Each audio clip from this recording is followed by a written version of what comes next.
everyone, welcome back to Zenzilan. So imagine you're sitting in a placement drive, you have cleared the aptitude round, but now comes the group discussion. Most students panic here because they think they need perfect English or a lot of knowledge, but that's not true. In this video, I'll show you exactly how to crack any GD in just 10 minutes. We'll cover preparation, speaking, listening, leadership, and the common mistakes that cause candidates to get rejected. So let's get started. Well, coming to the reality check. First, let's clear some common myths. Okay, most people lose points not from lack of knowledge, but from misunderstanding what evaluators actually look for. Main thing is many students think speaking the most will get them selected. That's completely false. Recruiters are looking for quality, not quantity. So this point says that speaking the most does not mean scoring the highest. One sharp insight beats five shallow ones.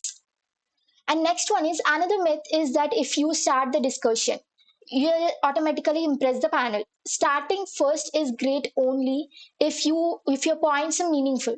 So here initiating is not equal to winning. Starting first does not guarantee a top score. Substance behind your words is what evaluators reward. And next one is confidence is not equal to the volume. And confidence does not mean speaking loudly. In fact, calm, clear, and respectful communication leaves a much stronger impression than shouting over others. Next, preparation, the foundation. The great discussion actually begins along before you enter the interview room. Right. So the great GD performance starts along before you enter the GD room. Build habits that make you ready for any topics. The habits are firstly, stay updated with your current affairs, technology, business, and social issues. You don't need to know everything, but having general awareness helps a lot. Structure your logic. Second, whenever you see a topic, think from both sides. Practice supporting and opposing the same topic.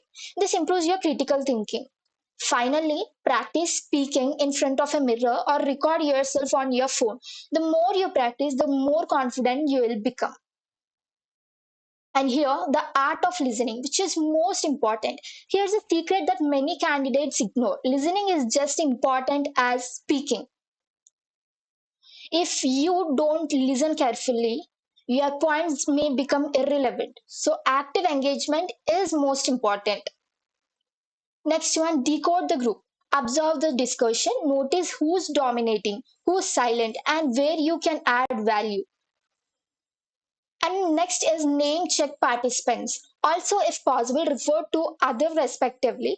For example, you can say, I agree with Rahul's point, or I'd like to add a point to the Priya's idea. This shows teamwork and professionalism.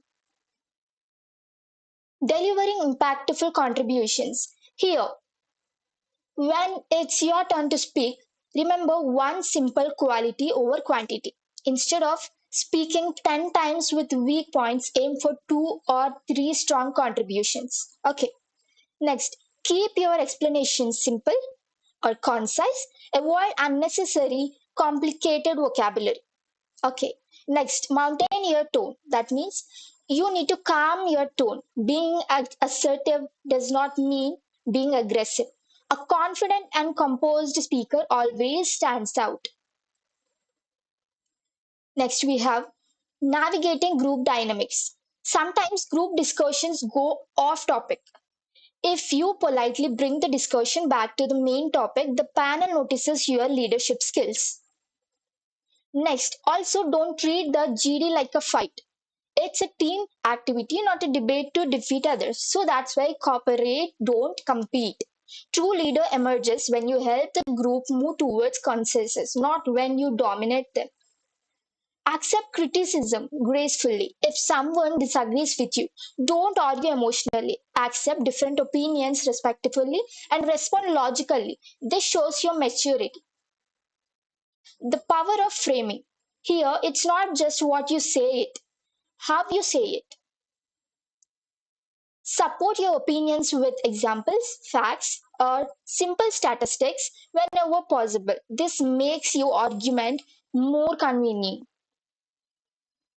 And don't forget your body language. Sit straight, maintain eye contact, smile naturally, and avoid folding your arms or making aggressive gestures. Remember, your body language starts communicating even before you speak. Okay? Facing the conclusion. The conclusion is one of the best opportunities to impress the interview panel. So keep eye contact on the time. If the discussion is about to end, confidently volunteer to summarize. Mention the key points discussed by different participants and conclude in the balance. A good summary shows leadership, listening skills, and clarity of thought, all qualities recruiters love. Next one is like these are the mistakes, common pitfalls at to avoid. Now let's look at three mistakes that can instantly reduce your chance of getting selected. First, don't use complicated words just to sound intelligent. Clear communication is always better. Second, never interrupt others. Avoid for the right moment and speak respectfully. Finally, don't stick to your opinion blindly. So, if someone gives a better point, acknowledge it. Being flexible shows confidence, not weakness. And finally, your blueprint for success. Here, let's quickly recap it. In a group discussion, companies aren't only checking your knowledge, they are evaluating your communication, teamwork, leadership, confidence, and problem solving ability. Listen actively, contribute meaningful points, respect others, and if possible, summarize the discussion. Evaluators assess teamwork, personality, and communication, not just the knowledge. Being catalyst, listen actively, contribute logically, and summarize effectively. That's how you control the room. Do these things consistently, and you'll already be ahead of most candidates. So if this video helped you, don't forget to like, share, and subscribe to Zenzi Learn for more placement preparation videos. Thanks for watching, and I'll see you in the next one. Best of luck with your placements. Thank you.